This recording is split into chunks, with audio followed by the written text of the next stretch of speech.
Pemirsa, berbagai harga komoditi pangan naik signifikan. Menyusul minyak yang langka di pasaran, kini warga diberatkan dengan kenaikan harga daging sapi dan ayam hingga harga LPG.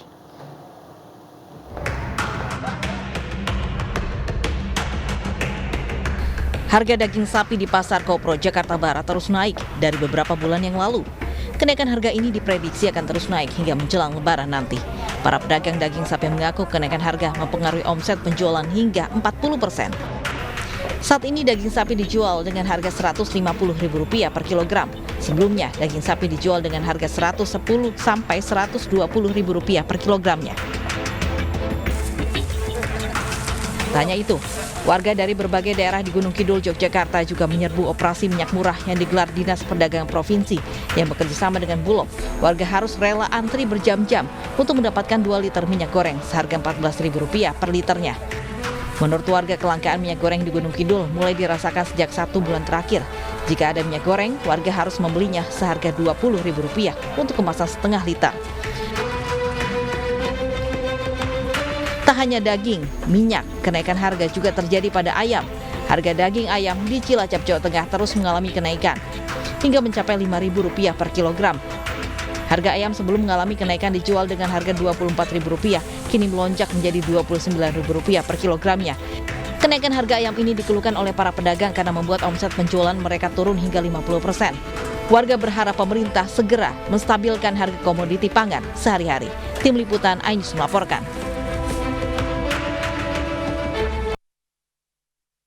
Dan untuk membahasnya, kami sudah bergabung dengan Ketua Yayasan Lembaga Konsumen Indonesia, ada Pak Tulus Abadi. Selamat siang, Pak Tulus. Ya, selamat siang, Mbak. Baik ya, Pak Tulus, ini persoalan minyak yang naik bahkan langka belum selesai, tapi ini sudah disusul dengan berbagai kenaikan harga pangan, bahkan di luar pangan, harga tol ini kabarnya naik ini. Apa faktor yang menyebabkan kenaikan harga ini? Ya, kalau kita bicara faktornya apa, memang ada yang berbeda-beda ya. Maksudnya ada faktor bahan baku yang impor seperti tempe, tahu, itu karena faktor impor kedelainya sangat dominan. Ketika harga pasar impor naik, ya otomatis kita terdampak dari harga impor tersebut, sehingga memang tidak bisa dihindari. Kemudian juga gas LPG, karena kita juga masih impor yang sangat signifikan, sementara harga LPG dunia dan minyak dunia juga mengalami kenaikan, ya otomatis juga terjadi kenaikan itu. Tetapi khusus minyak goreng ini yang masih anomali ya, karena kita untuk minyak goreng ini kan bahan bakunya merupakan bahan baku yang berasal dari Indonesia, yaitu CPO. Bahkan kita merupakan penghasil CPO terbesar di dunia. Tapi sampai sekarang pemerintah belum mampu mengatasi soal pasokan, kelangkaan, dan juga harga yang wajar yang pemerintah, Kementerian Perdagangan sudah menjanjikan agar akhir Februari ini mestinya sudah bisa normal. Ternyata sampai detik ini kami masih banyak menerima pengaduan, dan juga berbagai liputan media menunjukkan masyarakat masih kesulitan mendapatkan minyak goreng di gerai-gerai modern maupun di pasar tradisional. Ini memang ada satu anomali yang saya kira kita minta untuk pemerintah mengusutnya, apakah ada faktor distribusi yang tidak beres, ataupun ada pihak-pihak yang menimbun, atau juga karena kebijakan pemerintah itu sendiri yang terlalu overacting di dalam membuat satu keputusan soal harga minyak goreng itu, misalnya kebijakan satu harga. Baik, oke, baik. Jika memang ada bahan pangan yang impor dinyatakan memang wajar ada kenaikan harga, tapi ini harga daging yang memang cukup naik signifikan. Apakah memang alasan impor juga menjadi wajar atas kenaikan harga daging ini hingga pedagangnya mogok? Ya, saya tidak tahu apakah untuk daging ini karena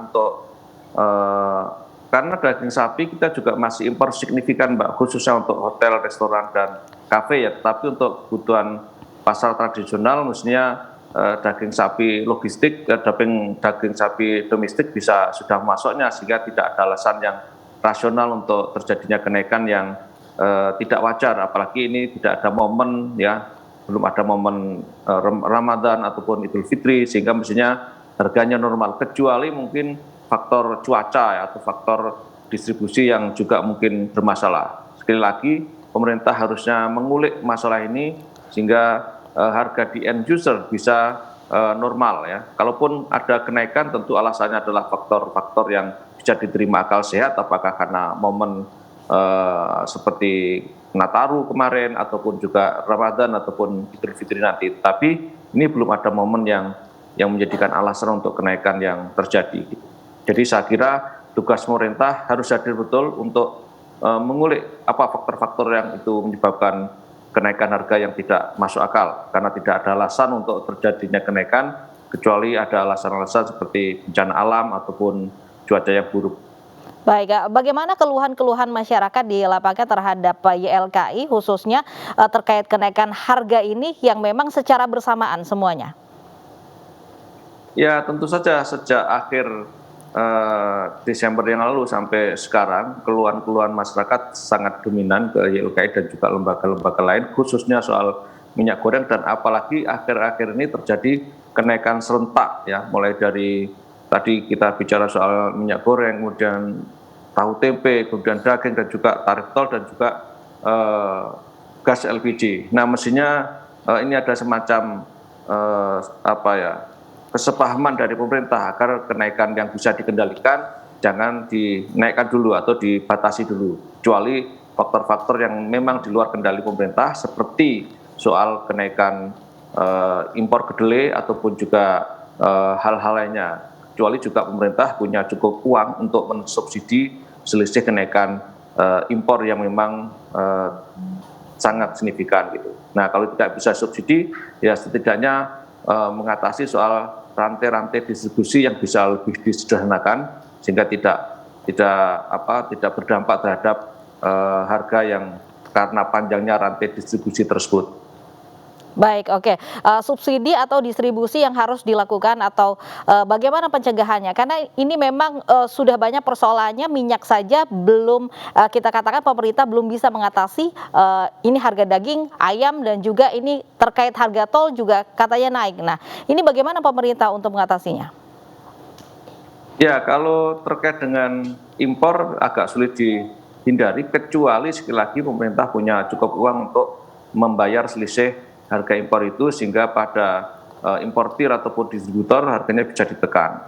Nah kalau kemudian untuk tarif tol mestinya ya dikoordinasikan saja antar kementerian dan lembaga agar jangan sampai kenaikan itu berbarengan ya, karena sekuat apapun daya beli konsumen kalau kenaikan itu berbarengan otomatis atau lama-lama akan tergerus juga, akan mengganggu daya beli juga ataupun inflasi akan tinggi. Oleh karena itu pemerintah harus betul-betul mensinergikan antar kementerian dan lembaga agar kenaikan itu tidak berbarengan, sekalipun misalnya punya alasan teknis yang masuk akal, tapi kan alasan-alasan teknis tidak serta-merta kemudian tidak memperhitungkan daya beli masyarakat secara keseluruhan.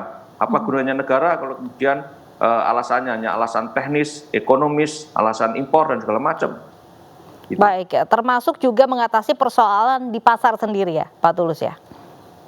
Saya kira seperti itu ya, karena yang terpenting bagi konsumen adalah aksesibilitas, affordabilitas, dan juga kualitas. Jangan sampai ketiga hal itu terganggu, khususnya menyangkut affordabilitas atau daya beli. Karena kalau daya beli terganggu, maka efeknya akan pada pengurangan bahan pangan ataupun mengganti kualitas bahan pangan yang lebih rendah kualitasnya, sehingga bisa terjadi ancaman kepada kekurangan gizi ataupun stunting dan lain sebagainya yang justru pemerintah akan merugi sendiri dengan kebijakan yang tidak terkendali itu. Baik, sementara ini Pak Tulus, apa yang YLKI lakukan dengan harga-harga pangan yang terus naik ini? Ya, kita sudah membuat posko pengaduan dan juga sudah membuat khususnya minyak goreng, kita sudah membuat petisi ya kepada KPPU, yang dimana petisi itu untuk meminta KPPU selaku pengawas persaingan usaha untuk melakukan upaya-upaya seperti ada dugaan kartel ataupun dugaan persaingan tidak sehat sehingga berdampak kepada harga kepada konsumen. Ya, petisi ini telah didukung oleh 5.000 lebih konsumen terkait dengan dorongan agar KPPU melakukan penyelidikan adanya dugaan kartel ataupun excessive margin dari produk atau komoditas minyak goreng gitu, khususnya kepada minyak goreng. Baik, terima kasih banyak Pak Tulus Abadi, Ketua YLKI sudah meluangkan waktunya di Anyu Siang.